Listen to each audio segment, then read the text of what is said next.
Hello दोस्तों, नमस्कार। स्वागत है आपका आज के इस वीडियो में। ठीक है, आज की इस वीडियो में बताने वाले हैं पाठ 2 बहुपद वर्ग 10वां का। ठीक है, क्वेश्चन, ठीक है, वीवीआई क्वेश्चन लिया गया है। ठीक है, जो कि बहुत आसान तरीक़ा से इसको हल करके आपको बताएंगे। ठीक है, जो कि एग्ज़ाम बोर्ड में हमेशा पूछे जाता है। इस तरह के बहुत सारे सवाल पूछे जाते हैं। ठीक है, तो चलिए इसको हम हल करके आपको बताएंगे कि किस तरह इसको हल किया जाता है, वो भी बहुत आसान और सरल तरीके से आपको सिखाएंगे। ठीक है, तो देखिए यहाँ पर दिया है, यदि अल्फ़ा इंटू बीटा बहुपद, ठीक है, यानी कि इसको तो इंटू नहीं दिए, कोमा दिया है, अल्फ़ा कोमा बीटा बहुपद x square plus 2x plus 1 के शूनक है, यानी बहुपद के क्या है, शूनक है। ठीक है, तब इतना का यानी कि 1/अल्फ़ा प्लस 1/बीटा बराबर व्हाट, यानी कि इसका मान निकालना है। ठीक है,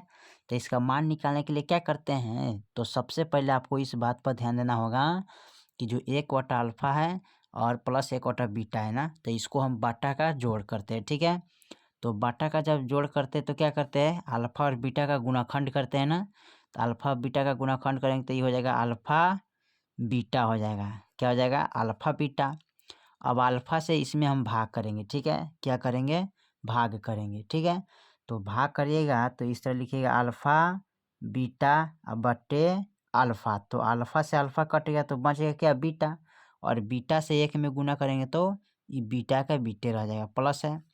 फिर बीटा से इसमें भाग करेंगे, यानी कि अल्फ़ा बीटा में बीटा से भाग रहता है, बीटा से बीटा कट गया तो बच गया अल्फ़ा। अल्फ़ा से हम 1 में गुना करेंगे तो अल्फ़ा हो जाएगा। ठीक है, यहाँ पर क्या हो जाएगा, अल्फ़ा हो जाएगा। अब उसके बाद क्या करेंगे, यहाँ पर अल्फ़ा प्लस बीटा को जोड़ लेंगे, तो अल्फ़ा प्लस बीटा इस तरह पलट के लिख लेते हैं, अल्फ़ा प्लस बीटा। ठीक है, अब बटा में अल्फ़ा इंटू बीटा हो जाएगा, यहाँ इंटू का चिन्ह दीजिए क्योंकि गुना है। ठीक है, इसलिए यहाँ पर इंटू का चिन्ह देंगे।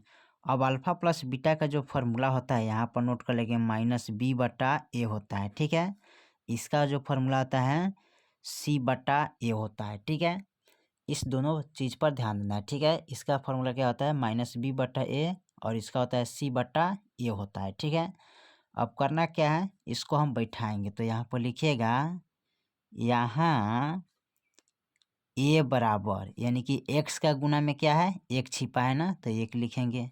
यहाँ पर b बराबर x के गुना में क्या है, 2 है, तो यहाँ पर 2 लिखेंगे। यहाँ पर c बराबर 1 है तो 1 रखेंगे। ठीक है, अब इसको क्या करेंगे, इसी पर रखेंगे और इसको हल कर लेंगे। ठीक है, तो कैसे हल कीजिएगा, देखिए यहाँ पर, तो माइनस बी का मान, यानी कि बी का मान क्या है, 2, तो माइनस का 2 रखेंगे। ठीक है, यहाँ पर, और बट्टा में क्या रखेंगे, ए का मान क्या है, 1, तो 1 रखेंगे, फिर बट्टा, और फिर यहाँ सी के मान ए बी सी, सी के मान 1 है तो 1 रखेंगे, ए के मान 1 है तो 1 रखेंगे।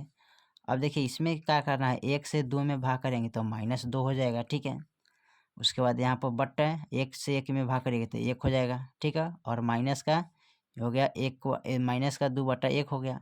अब इससे जब इसमें भाग करेंगे तो ये हो जाएगा -2। ठीक है, यानी कि जितना है ना उतना ही प्राप्त होगा हमको। ठीक है, तो यहाँ पर आंसर आपका आ गया क्या, -2, यही आपका आंसर हो जाएगा। ठीक है, तो चलिए इसी तरह आप इसको हल कर सकते हैं। ठीक है, बहुत आसान तरीके से पता है, जो कि एग्जाम बोर्ड में पूछता है ये सवाल सब हमेशा। ठीक है, तो फिर मिलते हैं अगले वीडियो में, तब तक के लिए जय हिंद, जय भारत।